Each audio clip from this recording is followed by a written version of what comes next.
Bonsoir à tous, bienvenue sur le plateau Equinox Soir, votre décryptage quotidien de l'actualité de lundi à vendredi, 19h-21h, 18h-20h, Greenwich Mean Time, troisième numéro dans la capitale du Cameroun, Yaoundé. Après la disparition tragique du président Idriss Déby Itno des suites de blessures contractées au front, l'intérim à la tête du pays est assuré depuis hier par le général de corps d'armée Mahamat Idriss Déby Itno, désigné par le Conseil militaire de transition. Haute instance militaire essentiellement constituée de généraux se donne 18 mois pour gérer la transition et remettre le pouvoir aux civils.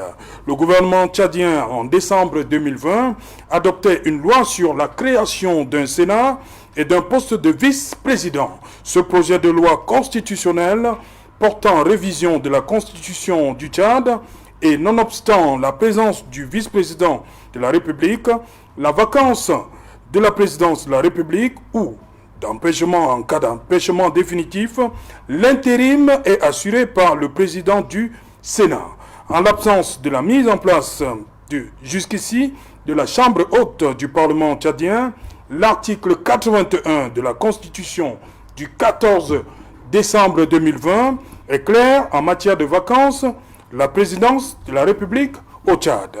En cas de vacances donc, pour cause, quelle que soit, ou pour quelque cause que ce soit, ou d'empêchement définitif constaté par la Cour suprême, saisi par le gouvernement et statuant à la majorité absolue de ses membres, les attributions du président de la République, à l'exception des pouvoirs prévus aux articles 85, 88, 96 et 95, sont provisoirement exercées par le président de l'Assemblée nationale et, en cas d'empêchement, de ce dernier par le premier vice-président. Dans tous les cas, il est procédé à de nouvelles élections présidentielles, 45 jours au moins et 90 jours au plus après l'ouverture de la vacance. Madame, Monsieur, tout à l'heure à 20h, c'est la grande édition d'information présentée depuis Douala par Cédric Nouffelé. Tout de suite après, et qu'il en soit deuxième partie, depuis Yaoundé.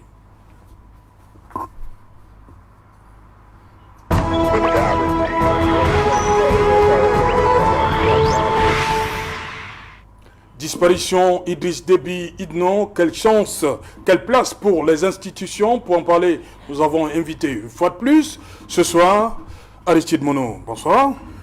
Bonsoir Serge Alain Otto, bonsoir à tous les co-discutants du soir, bonsoir à tous les téléspectateurs, la grande famille d'Equinox ce soir. Ils sont nombreux, connectés sur toutes vos plateformes numériques pour nous suivre en direct. J'aimerais renouveler toutes mes amitiés à ces personnes qui pensent qu'à un moment donné, le salut peut venir d'un programme pareil qui est aujourd'hui positionné comme l'un des meilleurs en Afrique. Donc je renouvelle ces amitiés et je salue tout le personnel d'Equinox, la grande famille d'Equinox qui de plus en plus me fait confiance pour ce qui est de ces programmes. Voilà, le politiste, il a parlé, Aristide Mono. Merci une fois de plus. À côté de vous, Marcel Olivier Ndi, bonsoir.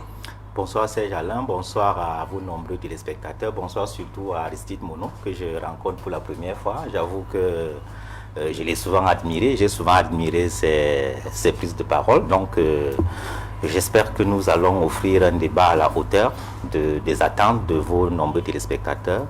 Donc merci de m'avoir invité. Première question, Aristide Mono, ce qui s'est passé hier au Tchad, est-ce un coup d'État? Je pense qu'il n'y a pas d'autre qualificatif pour étiqueter ce genre de manœuvre à la tête de l'État tchadien. Il s'agit bel et bien d'un coup d'État et je ne suis pas vraiment très partisan de ceux qui pensent qu'il faut ajouter un qualificatif à coup d'État, c'est-à-dire coup d'État institutionnel, oui, ou coup d'État constitutionnel. Un coup d'État égale un coup d'État. Donc oui, il n'y a pas à chercher un certain habillage qui va édulcorer en fait le mal profond que constitue en fait cette manœuvre.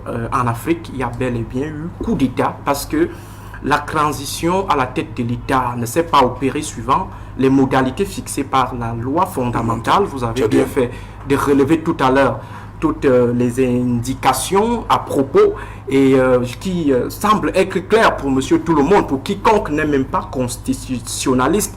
Donc aujourd'hui, on ne comprend pas comment est-ce que les uns et les autres ont eu à inventer un nouveau constitutionnalisme putschiste. Et je pense que ce n'est pas la première fois en Afrique où les constitutionnalistes putschistes émergent de manière sporadique, de manière spontanée, occasionnelle, et qui créent un nouveau droit fondamental, un droit fondamental putschiste ou alors un droit fondamental des coups d'étatistes. Aujourd'hui, vous avez les institutions qui sont totalement dissoutes, qui sont méprisées, disons, qui sont méprisées. Oui. Vous préférez le terme méprisé? Je pense que c'est la meilleure expression. Donc, ils sont totalement méprisés parce que jusque-là, j'ai parcouru tous les articles de la Constitution tchadienne. Je n'ai vu nulle part une disposition qui encadre en fait la manœuvre actuellement en cours du côté du Tchad. Pour vous, rien ne justifie ce qui s'est mis en place hier. Le Conseil militaire de transition, ça ne se retrouve dans aucune disposition de la loi fondamentale tchadienne. C'est tout simplement une création spontanée. Et lorsque on lit de bout en bout les différentes dispositions ad hoc dans cette constitution ad hoc qui a été arrêtée de manière embusquée par ces putschistes, on se demande bien comment est-ce qu'ils peuvent convoquer la notion de la républicanité. Ils disent qu'ils défendent l'ordre constitutionnel, ils défendent la République. Peut-être face à la menace, hein. N'oubliez pas qu'il y a une menace, il y a le fait qui est annoncé, hein, Aristide Mono. Je pense qu'il n'y a aucune disposition qui dit également dans cette constitution que à chaque fois que le Tchad aura affaire à une menace militaire, à une menace armée, forcément il faudra qu'un homme armé arrive au pouvoir. Le civil aux États-Unis, les grandes expéditions menées par l'armée américaine qui est réputée aujourd'hui, qui est reconnue aujourd'hui comme l'une des meilleures au monde, ces expéditions ne se sont jamais déroulées sous la conduite d'un militaire. On n'a jamais mis en berne le pouvoir civil pour donner la place à un pouvoir militaire sous prétexte que c'est le militaire qui serait à même de conduire de telles opérations. Donc je pense que l'argument qui est convoqué, suivant lequel c'est parce qu'il y a instabilité, il y a risque d'instabilité qu'il faut à tout prix avoir quelqu'un qui maîtrise les armes, c'est un argument, ma foi, très léger, très déconnecté de la réalité républicaine, ou alors tout simplement de la civilisation des mœurs politiques, où il s'agit désormais de bâtir le pouvoir politique non pas sur la maîtrise des armes, mais plutôt sur la maîtrise de la politique. Et la politique ne nécessite pas les armes. Est-ce que pour conduire une armée, il faut forcément être un militaire? On a vu le président Paul Biya conduire la lutte contre Boko Haram. Je ne l'ai pas vu s'arroger d'abord une certaine statue de militaire. Je ne l'ai pas vu aller dans un centre d'instruction, aller apprendre à tirer les armes. Non, on peut bien conduire une opération en tant que président sans toutefois être un militaire. Donc je pense que cet argument relève tout simplement d'une certaine filouterie qui, ma foi, a été orchestrée par ces mecs depuis des mois. Okay. Vous voyez pourquoi le Cameroun rédige la constitution de 96, on peut dire qu'il y a une certaine paresse qui était liée peut-être au petit calcul de ceux-là qui avaient initié la manœuvre, mais toujours est-il que cela nous a pris du temps pour élaborer la constitution. Et pourtant, nous avons de grands constitutionnalistes, le professeur Owona Joseph, le professeur Maurice Kamto, mais cela nous a pris du temps. Mais au Tchad, en 24 heures, les mecs vous sortent une constitution bien taillé, bien mesuré, bien calibré, de sorte que le pouvoir... Non, je pense que le crime n'est pas vraiment parfait. Oui. Vous voyez un peu. Oui. Parce que j'ai lu, les gars récupèrent pratiquement tous les pouvoirs d'un État. Comment un président de la République peut décider à lui seul d'adopter et de promulguer les lois sous le prétexte que bon, c'est le Conseil militaire qui est en avant. Donc je pense que ce qui est en train de se passer relève tout simplement du fait que en Afrique, nous sommes dans les non-États ou dans les quasi-États. On n'a même pas des États parce qu'un État, c'est d'abord le droit. Et c'est pourquoi certains, à un moment donné, estiment que dire l'État de droit, c'est une tautologie parce que l'État ne peut pas exister en dehors du droit. Et lorsque vous n'arrivez pas à respecter la loi fondamentale récemment modifiée, on suppose que tous ces mecs étaient assis lorsque M. Déby était en train de réviser la Constitution. Pourquoi est-ce qu'ils n'ont pas inséré cette variable que quand on tue le président au front immédiatement, il faut qu'il y ait un militaire? Donc je pense que ça donne une mauvaise image de l'Afrique, et je pense que aussi qu'à un moment donné le peuple africain n'arrive pas à maîtriser le début de ces problèmes. Ok, merci. Avant de passer la parole à Olivier Ndi, on accueille, il est là, Docteur Djou, bonsoir, bienvenue. Bonsoir Serge Alain, bonsoir. Ça va bien, Gamdele? Oui, Gamdele se porte comme tout le Cameroun. Ouais. Vous étiez à Gamdele la semaine dernière? Oui, je On ne vous a pas vu dans certaines images. Pourquoi? C'est pas important. Bienvenue à l'émission. Hein? Merci beaucoup. Je retrouve Equinox Soir après un certain moment, justement parce que je suis à des distances de Yaoundé. Oui, voilà. Olivier Ndi, le CMT est là depuis hier. Vous avez suivi le développement du docteur Aristide Mono. Pour certains, c'est parce que le Tchad est en danger qu'il fallait à tout prix un militaire à la tête du Tchad. On a mis de côté tout ce que la Constitution prévoit. Non, ça... C'est une bonne explication? Non, ça ne justifie pas. Ça ne justifie pas le fait que, contrairement à ce que je voulais rectifier quelque chose que Aristide a dit tout à l'heure, il a parlé d'une constitution élaborée en 2 jours. Je crois que ils ont appelé ça la charte de la transition. Oui, donc ils ont élaboré un document comme ça qu'ils ont appelé la charte de la transition, qu'ils ont mis dans le site de la présidence. Moi, j'ai consulté ça. Et quelques temps après, ils ont rectifié, ils ont retiré ça et ils ont prétexté qu'en réalité... peut-être? Je ne peux pas le dire, mais ils ont justifié en disant que ce n'était pas la version, la bonne version en fait. Okay. Ils ont dit que ce n'était pas la bonne version. Mais en réalité, ce que vous devez lire à travers ce geste, c'est que ce sont des tests. Ils viennent avec un document, ils le mettent à la place publique, ils voient comment on réagit. Et ils voient la réaction, ils voient la réaction du peuple, et puis si jamais le peuple n'adhère pas, ils le retirent et puis ils vous laissent croire qu'en réalité il s'agit de la mauvaise version. Vous n'allez pas me dire quand même que des gens, des cerveaux qui se sont assis et ont élaboré un document, l'ont mis sur la place publique, le retirer et dire que non, c'était pas la bonne version. Est-ce qu'il y a une autre version qui va sortir? Oui, effectivement, une autre version va sortir, mais en réalité tout ça montre le niveau de décrépitude que le Idriss Déby laisse le Tchad, parce que la situation sociopolitique au Tchad ressemble un peu à ce transverti qu'on avait au début des années 2000 qu'on appelait Tata Henry, c'est-à-dire que un personnage que quand vous le voyez à distance, vous avez l'impression que c'est une femme. Mais plus vous vous approchez, plus vous réalisez qu'en réalité, il ne s'agit pas d'une femme, mais plutôt d'un homme.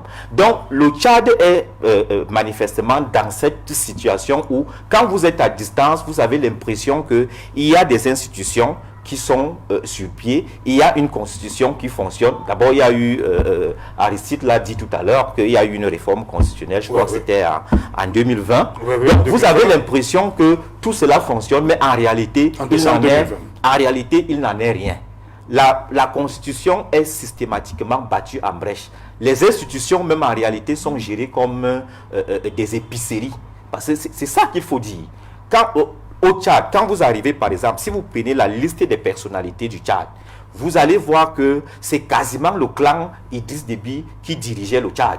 Des enfants, tous les grands noms. Vous trouverez ministre de ceci, délégué à machin, chef de la police, secrétaire de ceci. C'est peut-être là-bas qui a la compétence. Non, vous ne pouvez pas dire ça. Vous ne pouvez pas dire que c'est uniquement. Vous pouvez pas dire que c'est uniquement chez eux qui a la compétence. Est-ce que les autres ne vont pas à l'école? Non, vraiment, le dire, je dis que c'est mal connaître un pays. Vous pouvez pas. Je prends le cas, par exemple, du jeune opposant, Masla Cissé. C'est quelqu'un qui a fait de bonnes études. Il a fait tout un doctorat, il a servi dans des hautes institutions. Oui, c'est un opposant, mais c'est pour dire qu'il y a aussi d'autres qui peuvent sortir du lot. Et puis, le Cameroun, par exemple, on retrouve des opposants entre guillemets. Dans le Cameroun, par exemple, le président Paul Biya gère le Cameroun avec un gouvernement de coalition. Oui. Même si certains diront que les opposants de la majorité. Mais ne serait-ce que pour le pavoisement, on reconnaît quand même que ce sont des opposants. Donc, pour me résumer, le Tchad n'a pas des institutions démocratiques. Le Tchad a tout sauf un état de droit. C'est un pays où règne pratiquement ce qu'on appelle le Ob-Aï.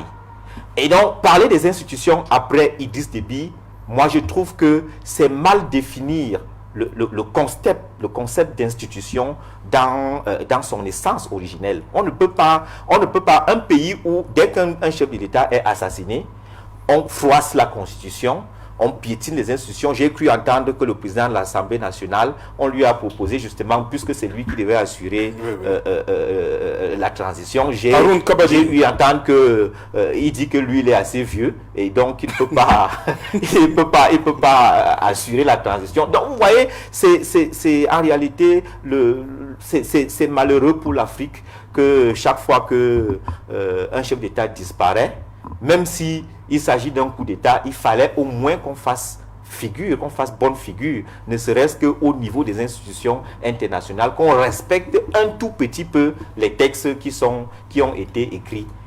Justement, Dr Dou, vous avez vu ce qui s'est passé hier, les généraux, le CMT, qui place à la tête de ce fameux CMT, dont la tête du Tchad, Mahamat Idriss Déby Itno, 37 ans, ils disent qu'ils sont là pour 18 mois. 37 ans, 18 mois, ça va faire... La Constitution dit qu'il faut avoir au moins 40 ans pour se présenter à la présidentielle. Comment vous analysez tous ces scénarios-là mis en place par le CMT? En fait... Ils disent quand même qu'ils vont partir, hein, ils vont remettre. Ça, c'est la promesse qu'ils ont faite devant les caméras. Oui. Vous y croyez, vous? Je vais commencer par dire que quel que soit le scénario qui aurait abouti à l'issue que nous avons eue hier, oui. En fait, c'est symptomatique et peut-être même consécutif à l'état, ou si je peux me répéter, l'état de non-état. C'est-à-dire état avec petit e de non-état avec grand e. En fait, ce qui s'est passé hier au Tchad n'est pas... Ce qui est un scoop, c'est qu'Idriss Déby est mort. Le reste qui se produit là ne nous surprend pas. Pourquoi? Parce qu'il ne s'agit justement pas d'un État. Et dans un État, on est dans un tel État, on est dans une situation d'incertitude. Je vais donc dire que on n'a jamais eu d'institution au Tchad. J'ai entendu des gens dire tout à l'heure là que mon voisin dire qu'on a piétiné les institutions. Non, ce qui se passe là, c'est parce qu'il n'existe pas des institutions. Les institutions sont plus solides que toute forme d'agissement que pourrait, ou de réaction que pourraient produire des personnes qui ont fait, toutes sortes de personnes qui ont fait ce type de... toutes sortes de personnes ayant fait poser ce type d'acte, ce que nous avons vu hier, dont notamment le coup d'État. Il n'existe pas d'institution au Tchad. Et puis, je pourrais même prendre avec un peu d'extension dans la majorité des pays de l'Afrique francophone. Et la nuit noire, si vous me permettez cette expression-là, c'est l'Afrique centrale, CEMAC. Ce qui s'est passé hier au Tchad, c'est... Vous voulez dire qu'on n'entend pas la CEMAC parler comme on entend souvent la voix de la CEDEAO? Non, les structures de la parentalité internationale font que il y a un état majeur dans la scène internationale qui va s'exprimer au nom de la CEMAC, qui n'est pas membre de la CEMAC. Et nous savons de quel état il s'agit. Donc personne ne va rien dire. D'ailleurs, ce qu'on a pu dire, notre chef d'État a adressé ses condoléances au peuple en s'adressant au peuple tchadien, mais en s'adressant même au Conseil militaire de la transition. Oui. Vous comprenez que il faut d'abord... Qu'est-ce que le président aurait dû faire hier? Non, je ne suis pas président pour dire ce qu'il aurait dû faire, mais ce que je sais... Mais vous condamnez ce qu'il a fait? Oui, dans cette situation, je me dis, j'ai vu le président gabonais qui a adressé ses condoléances au peuple tchadien et à la famille du regretté président Déby. Oui, président Déby. Pas au Conseil militaire de la transition, parce que c'est déjà là des pratiques de légitimation. C'est déjà là des astuces de légitimation. Donc, j'allais dire qu'il existe là une absence d'institution et cela procède précisément de ce que, depuis de longues années, depuis nous autres, dans l'opposition, nous disons que la longévité au pouvoir est synonyme de ce qui est en train de se produire, d'instabilité. La longévité au pouvoir ne peut même pas évoluer au même rythme, au même pas de parcours que la démocratie. Non, ça ne va pas ensemble. Pourquoi? Parce que nul n'est maître du temps calendaire. Idriss Déby, certainement, en faisant la campagne il y a de cela quelques jours seulement, ne savait pas que l'on parlerait de lui aujourd'hui au passé. Mais qu'est-ce qui fait cela? C'est l'incertitude. C'est que l'on bâtit un système qui est doté d'incertitude totale. Et dans nos États, tout peut se passer. Et en fait, c'est-à-dire, puisque ce sont les institutions, normalement, qui devraient être continues. Mais les individus finissent par se confondre aux institutions, qui est une personnalisation du pouvoir, une personnification du pouvoir à tel point que lorsque cet individu passe l'arme à gauche, tout de suite, il y a un bouleversement. Je parle bien de bouleversement au niveau de l'État. Et ça, ce ne sont pas des hommes d'État. Parce que Henry Kissinger définissait l'homme d'État comme celui qui évite une catastrophe à venir à son peuple. Lorsque vous ne pouvez pas éviter une catastrophe à venir à votre peuple, du fait seulement que vous soyez décédé, lui on l'a assassiné, il peut même mourir de sa mort naturelle, que l'instabilité s'ensuit. Et je ne veux pas dire c'est dangereux.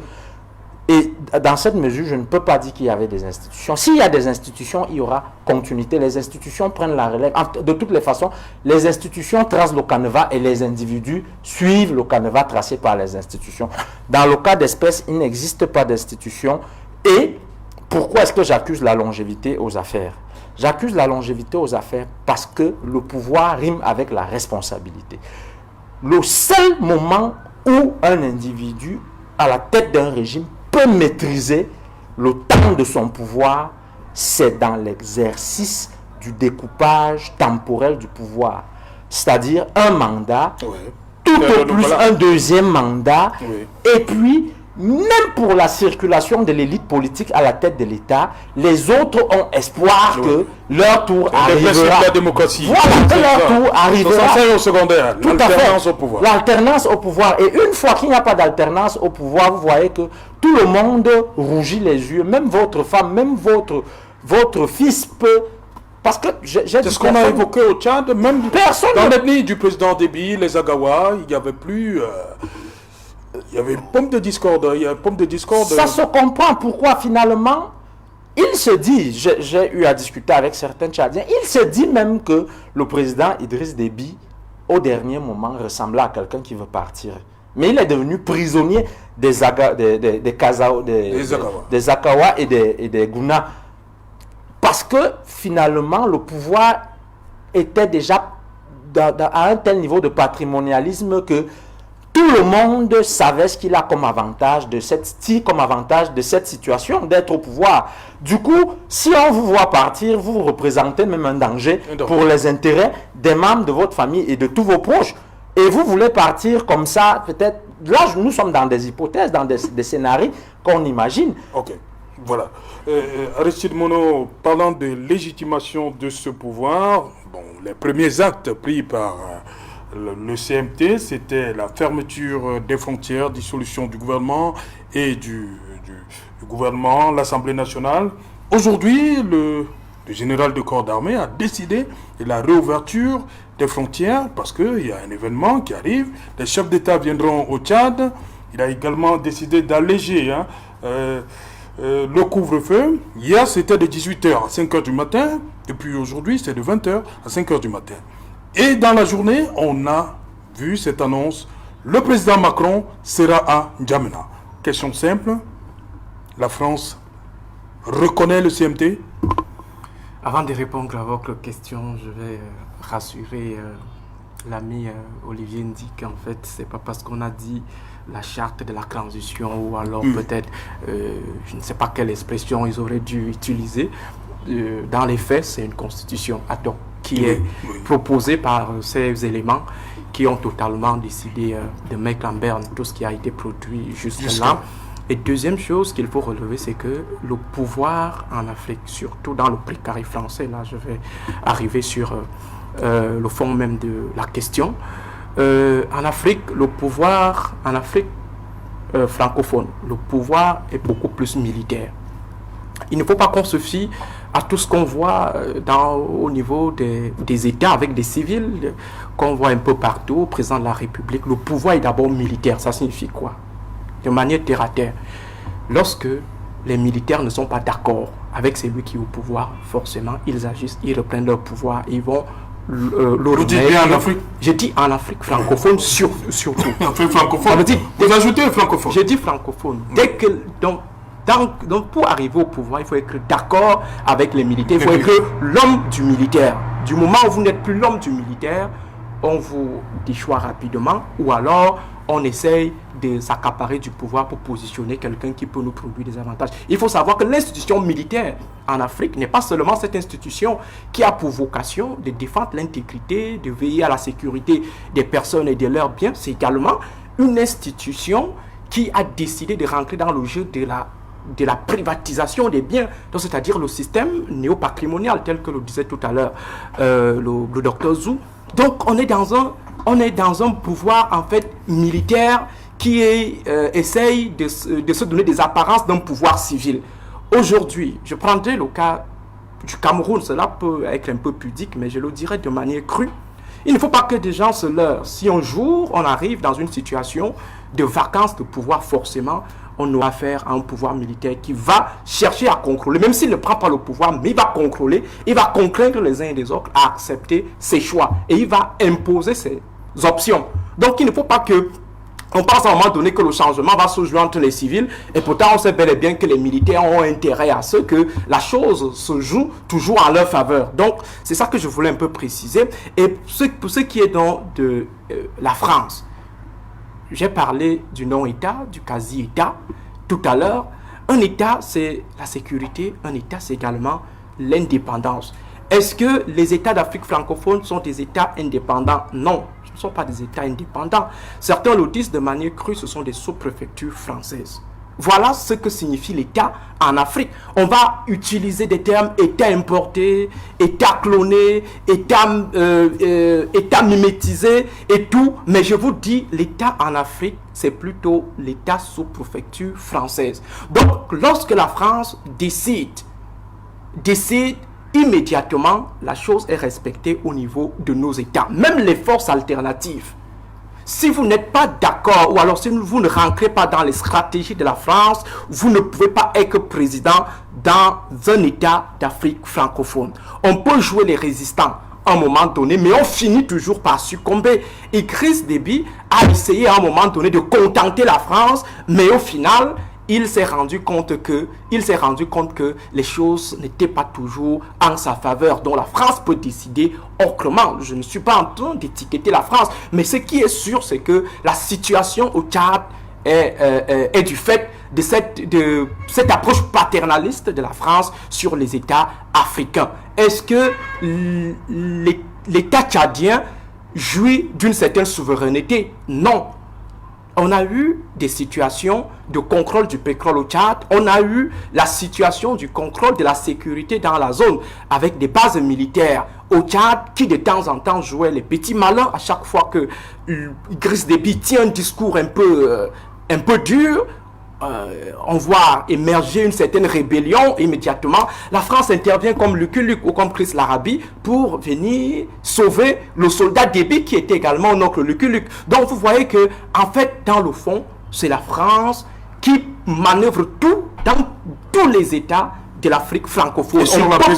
On peut peut-être avoir des mesures un peu disproportionnées, mais toujours est-il que dans le fond, il y a un soubassement. C'est la France qui décide de ce qui se passe en Afrique francophone. Et aujourd'hui, moi, je ne suis pas vraiment surpris de cette annonce qui vient de M. Macron, tout simplement parce que la France a intérêt à surveiller ce qui va se passer, même si aujourd'hui N'Djamena se transforme en Bagdad, se transforme en Mogadiscio. Je vous dis, la France va faire tout et pour tout pour être présente. Question de contrôler la transition. Allez donc savoir quelle pourrait donc être la dose de cautionnement de ce qui s'est passé du côté du Tchad.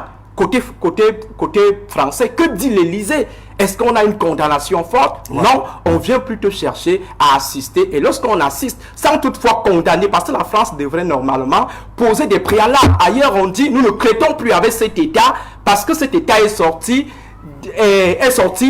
du canevas de la démocratie, du canevas de la républicanité, du canevas de l'humanisme. Mais on vous fait comprendre que la France reste modérée. C'est comme ce que on disait tout à l'heure à propos de l'Église catholique. Ça veut dire, lorsqu'on vous attaque, l'Église catholique regarde. Mais lorsque vous essayez de riposter, le prêtre arrive avec la Bible pour vous dicter un peu quelques notions de pardon. Méphiston dit, les institutions ont été piétinées, ça c'est votre expression. Mais le président Macron est annoncé en N'Djamena vendredi pour les obsèques. Ça veut dire que le CMT, ça passe. L'Élysée n'a pas condamné. L'Élysée a plutôt dit qu'on a perdu un allié. Aristide vient de le dire. Il vient de le dire. L'arrivée de Macron n'est pas fortuite. Macron ne vient pas au Tchad parce qu'il vient consoler une famille endeuillée. Il ne vient pas là parce qu'ils ont perdu un allié. Macron vient là pour donner des instructions fermes à Mahamat. Je ne voudrais pas dire à ce larbin qu'ils ont positionné. Non, du tout. Oui, je ne voudrais pas le dire. Donc, je dis que Macron vient là, c'est pour donner des instructions fermes. C'est pour discuter. Il ne peut pas les donner depuis l'Élysée en France? Non, vous savez, la technologie, tout se copie avec les réseaux. Ils ne peuvent pas. Il y a des choses qu'on ne peut pas parler au téléphone. Donc, on est obligé de descendre sur le terrain. D'abord pour montrer à celui qui est là que je suis là, c'est pas pour m'amuser, c'est pour dire ce qui doit être fait. Et si vous ne marchez pas, vous serez dégagé. C'est exactement ce que... Je crois que jusqu'à présent, c'est le seul chef d'État qui a annoncé qu'il devait venir au Tchad. Et comme je le dis, il y a des intérêts économiques, des enjeux stratégiques très importants au Tchad. Et donc, quand Macron annonce qu'il arrive, vous verrez que d'autres chefs d'État autour là peuvent également se prononcer. Parce que le simple fait que le président Macron ait dit qu'il venait au deuil, cela veut dire qu'il a, entre guillemets, soutenu ce qui s'est passé. Parce qu'il n'a pas condamné, Aristide l'a dit tout à l'heure, il n'a pas condamné. Et comme il n'a pas condamné, je ne serais pas surpris que d'autres chefs d'État en Afrique centrale, en Afrique francophone, viennent se retrouver avec lui là pour discuter d'après de ce qui doit se passer après Idriss Déby, qui leur disent que bon voilà, comme Idriss Déby n'est plus là, voici ce qui doit se passer. Parce qu'en réalité, c'est ça.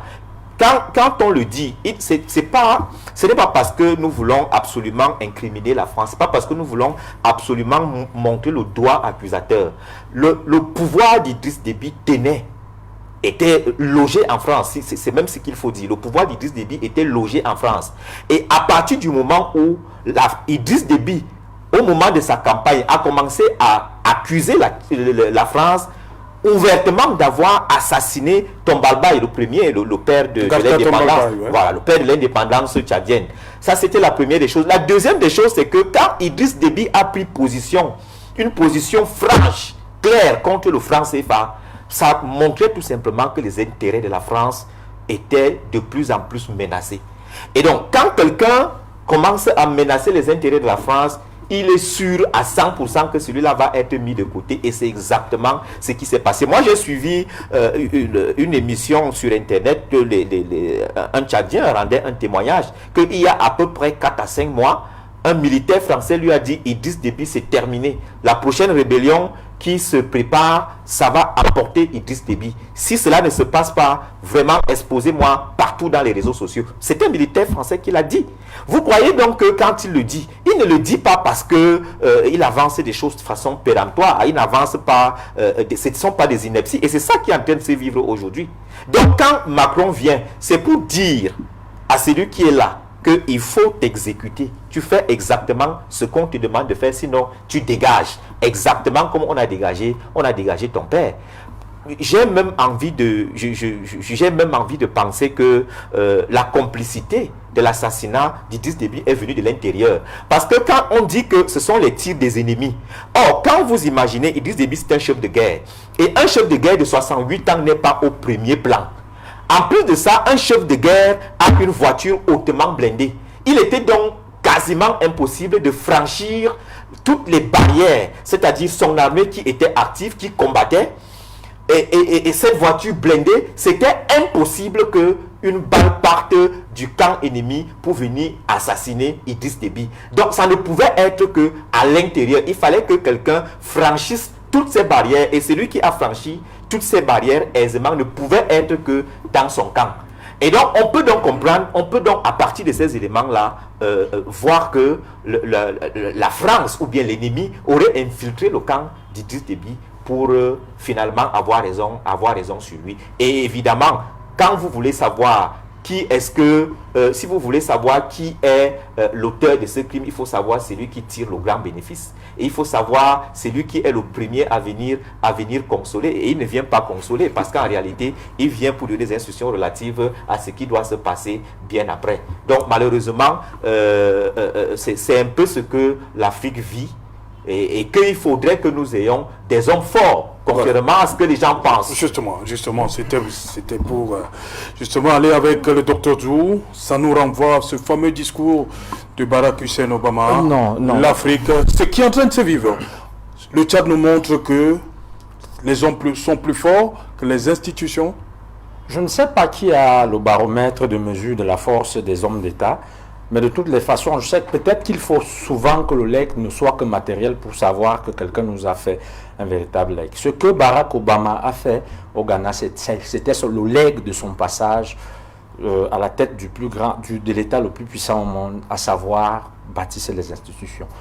Un homme fort qui n'a donc pas bâti des institutions solides et fortes, je ne pense même pas qu'il est semblable à un lion en papier ou à un tigre en papier. Pourquoi? Parce que qu'est-ce qu'on retient donc de la force de l'homme qui est si fort? Qu'est-ce qu'on va retenir aujourd'hui d'Idriss Déby?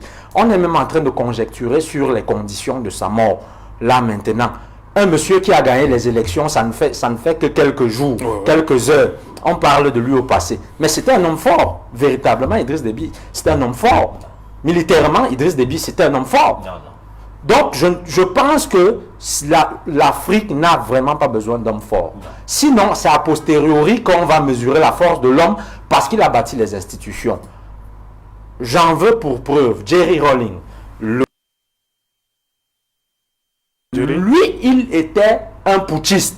Mais qu'est-ce qu'il dit? Il dit que tous ces putschs qu'il est en train de commettre, c'est parce qu'il veut bâtir les institutions et les lois dans son pays de telle sorte que même le diable, s'il part de l'enfer, ne puisse les contourner. Et c'était ça son objectif. Et aujourd'hui, nous voyons qu'il a mis le Ghana sur le droit chemin. Nos hommes forts qui ne bâtissent pas des institutions, et les institutions, on évalue la solidité des institutions à l'épreuve donc de ces événements, comme des coups d'État. C'est pour ça que Trump a essayé ce qu'il a essayé après que on a d'abord essayé une procédure d'impeachment. C'est pourquoi je dis donc que ce qui se passe au Tchad, ça montre une fois de plus que les hommes sont au-dessus des institutions. Et l'homme ne peut pas être au-dessus des institutions parce que l'homme passe. Et je vous disais tout à l'heure que personne n'a la maîtrise du temps calendaire. J'entends souvent dire ici que le temps du président, ça ne veut rien dire. Voilà coronavirus qui est arrivé un beau matin en 2020 et le monde entier, tous les programmes sont bouleversés avec tous les hommes forts qu'on a. Ce sont les institutions qui peuvent donner le tempo, un canevas. Et ces institutions partent d'abord de quoi? De la force du consensus, le dialogue, le grand dialogue national que l'on veut. Par exemple ici, qu'il y ait une assise où on n'est pas obligé de s'embrasser par la bouche, mais on est obligé de savoir que nous avons des objectifs de développement durable communs parce que nous avons tous des fils dans ce pays et nous décidons donc, nous disons c'est comme ça que ça va se faire. Cette force-là ne viendra, certainement c'est l'idée, c'est l'initiative d'un individu, mais toutes les autres forces vont donc l'accompagner ou dire voilà ce que nous prenons et voilà ce que nous rejetons pour bâtir ensemble. Et une fois que c'est adopté, nous devons le respecter. Moi, je pense que les institutions, on peut parler d'hommes forts si, a posteriori, on évalue la force et la solidité des institutions. Tant que les institutions restent des variables d'ajustement à la guise de la volonté d'un individu qui peut aujourd'hui dire que non, je ne ferai que 2 mandats.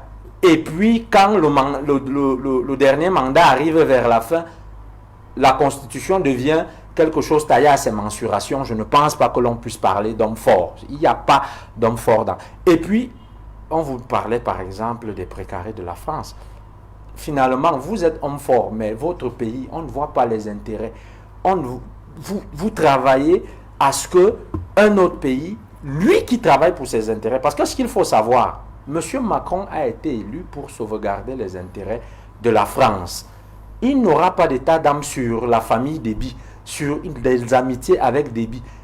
Il ne fera que ce travail et il sera le plus cynique possible lorsqu'il s'agit des intérêts, parce que de toutes les façons, il sera évalué, il sera réélu ou non élu en fonction de comment est-ce qu'il aura sauvegardé les intérêts de la France.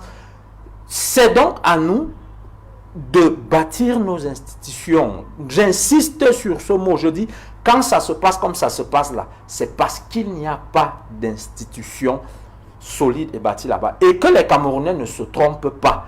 Même au Cameroun, Aristide le disait tout à l'heure, que vous allez voir les véritables figures lorsque l'homme fort ne sera plus là. Dès que l'on annonce que l'homme fort n'est plus là, vous allez donc voir les velléités en fonction des intérêts. Comment est-ce que tout le monde se positionne? Parce que même dans l'image, quand je regarde le président du Sénat camerounais, en fait, je ne vois pas la force quelque part là. Je ne sais même pas comment ça va commencer. Ça veut dire donc que, comme ce sont les hommes forts vont se mesurer, les hommes forts vont se confronter à ce moment-là sans tenir compte du canevas institutionnel pour que l'homme le plus fort s'en sorte dans ce cafouillage. Okay. Excusez-moi, oui. Je voulais dire que il faut remettre les choses dans leur contexte. Le discours de Barack Obama, qui est la référence aujourd'hui lorsqu'on parle d'hommes forts et d'institutions fortes, c'est un discours qui est prononcé en 2008. Oui. En 2008, les Occidentaux sont déjà en train de préparer comment est-ce qu'ils allaient évincer Kadhafi.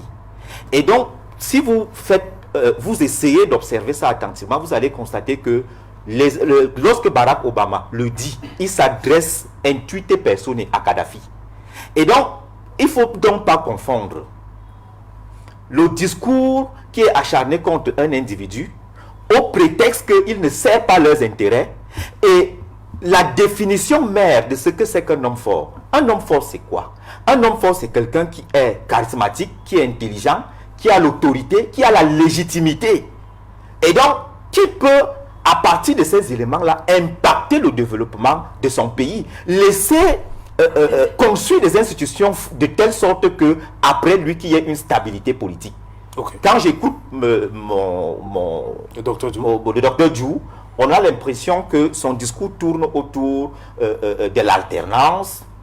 C'est normal en tant qu'homme politique, c'est normal de vouloir l'alternance. Mais il faut aussi préciser que l'alternance n'est pas toujours gage de stabilité. Il y a des pays où il n'y a presque pas d'alternance, mais comme c'est une démocratie qui fonctionne normalement, ça se passe très bien. Et là, je prends le cas de l'Allemagne, je prends le cas de la Chine, je prends le cas... il y a beaucoup de pays. On peut citer Angela Merkel a plus de 20 ans.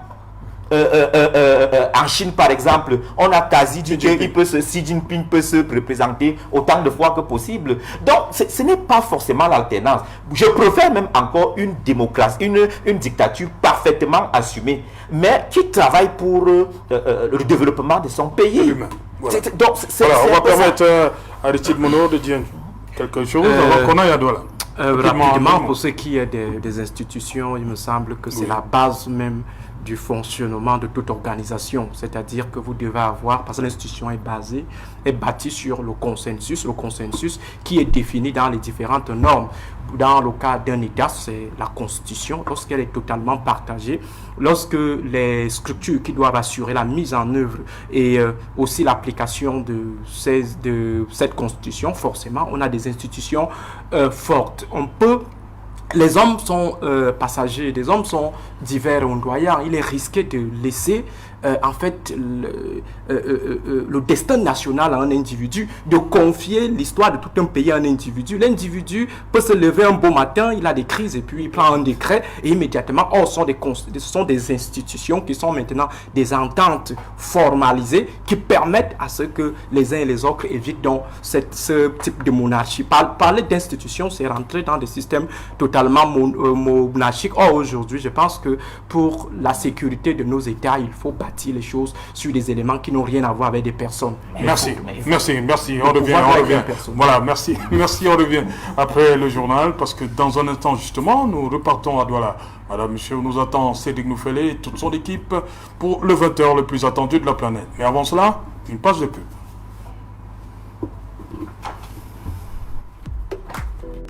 Lucie adore le soleil. Pour elle, il n'y a pas de vie sans musique. Ibrahim est un ambitieux.